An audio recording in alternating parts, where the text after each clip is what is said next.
So mantra is the intro. I guess it's my mantra. Mantras are usually things like they're like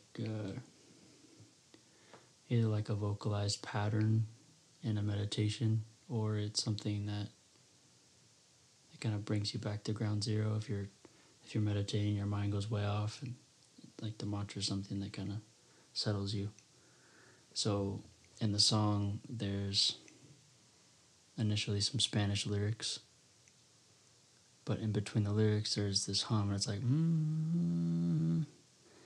and for me, like, that's something that I do when I want to calm down. Like, I'll try to hit that frequency, so that's specific to me. So those like little hums, even though they sound like the graveyard, I remember Kennedy came and she's like, yeah, that's kind of spooky. Like, maybe you should take some of the delays off. Like, it's kind of That makes sense. So I mean, I didn't put that together in my head that you.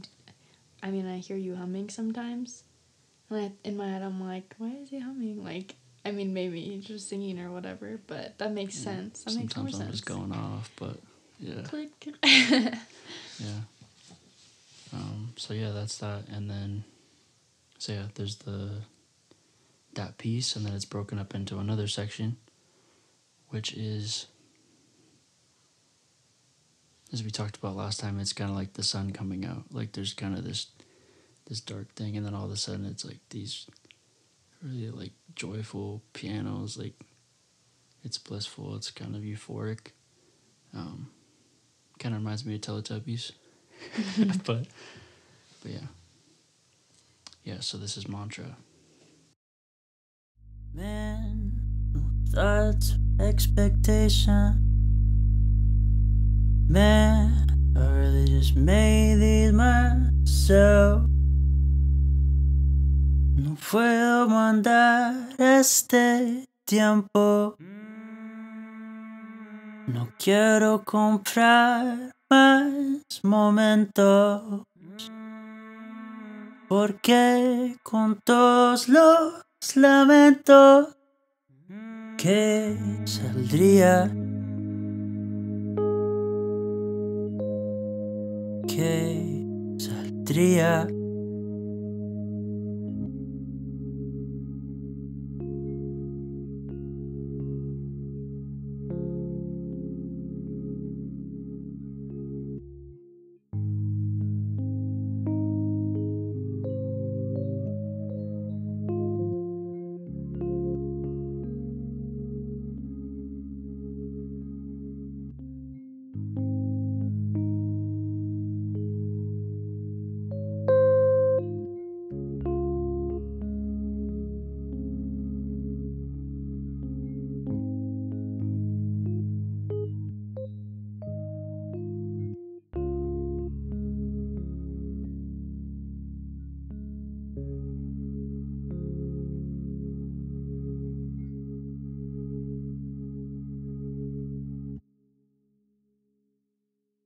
The world conspires, but I turn and hold the door for her. I'm not gonna lie, I totally forgot that part was in there. That was actually like a huge thing. Oh my gosh. So it's actually something that I would joke about with my brother, but we'd always be on a job site, and I'd always joke with him, and I'd say like everything conspires, like you're trying to use the nail gun, but like all the extension cords are tied together, and there's like a box of nails you kick over, like the world conspires, but even though it does, I'm still trying to hold the door for her. I'm trying to be good to her, and like trying to be kind, even though something's like harsh to you.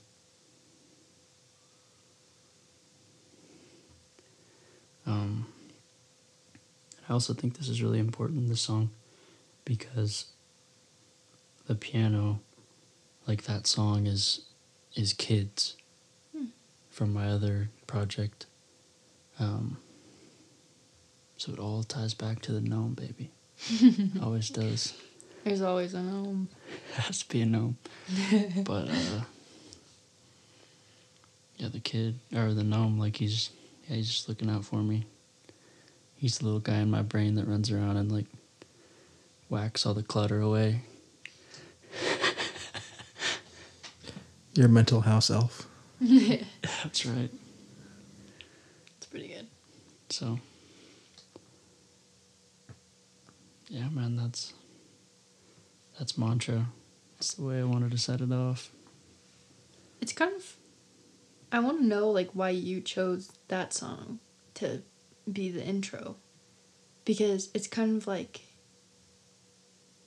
I mean, when I first heard it, I was like, this is kind of weird. Like, it's a little eerie. It's a little... It's different. It's a lot different than your whole album. Mm-hmm. So why that song? Well, I thought it coupled well with end credits, which is the end. So there's the opener, there's the end, and then there's a song called Bathroom in the middle. So there's like an intro, kind of intermediary piece. Your bathroom break? Bathroom break, where I pee. There's actually a clip of someone going into the bathroom. We'll talk about that when we get there. But, dude, there's all kinds of little production gems. But, I don't know, I just thought it coupled well. Something that came out and I enjoyed. I can't explain it. It just happened. It's okay. I was just curious. Yeah.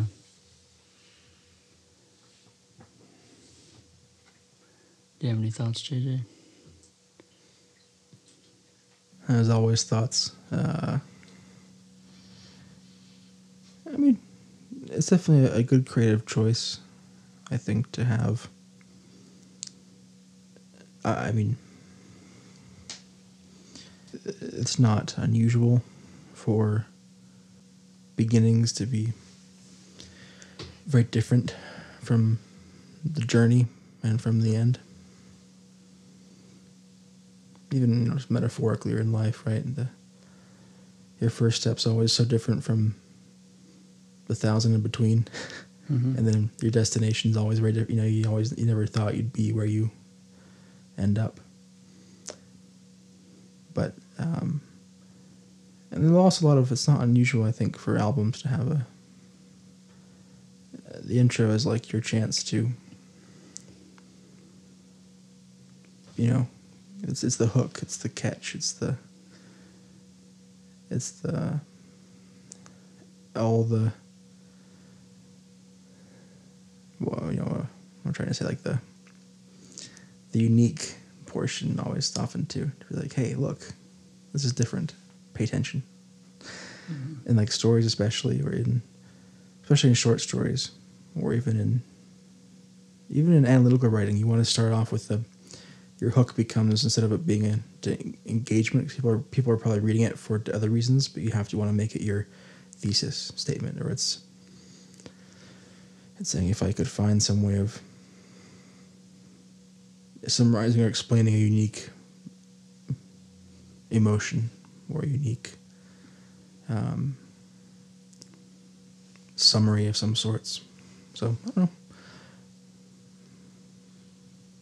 I think it was really cool what you said about kind of a rough beginning and then I guess like the middle and then your end, I guess. It kind of goes perfectly with this album and what Damon is trying to portray through his music. And I guess we'll probably talk more about that in each individual song, but overcoming and becoming a new person. So yeah. I guess that was a cool comparison. I hadn't really thought about it like that. And with Mantra too, like I kind of have an answer for you now, but you were saying like it's kind of eerie at the beginning, but it, like, there's eeriness, but like that like hum is that's like me trying to find the bliss, and then it ends with bliss. Cool. And it ends like this with this principle almost, or like, it's not a parable, but I guess it's a principle. Like, yeah, the world conspires, but I turn and hold the door for her. Like, no matter what happens, I'm gonna be here. And like also with the hook, like, they're Spanish, like I speak Spanish like that, and that's something that I've always wanted to do. So I think it's kind of hitting me now how cool it is that I was able to utilize that language, or at least try to celebrate that. So there's all kinds of stuff in there. True.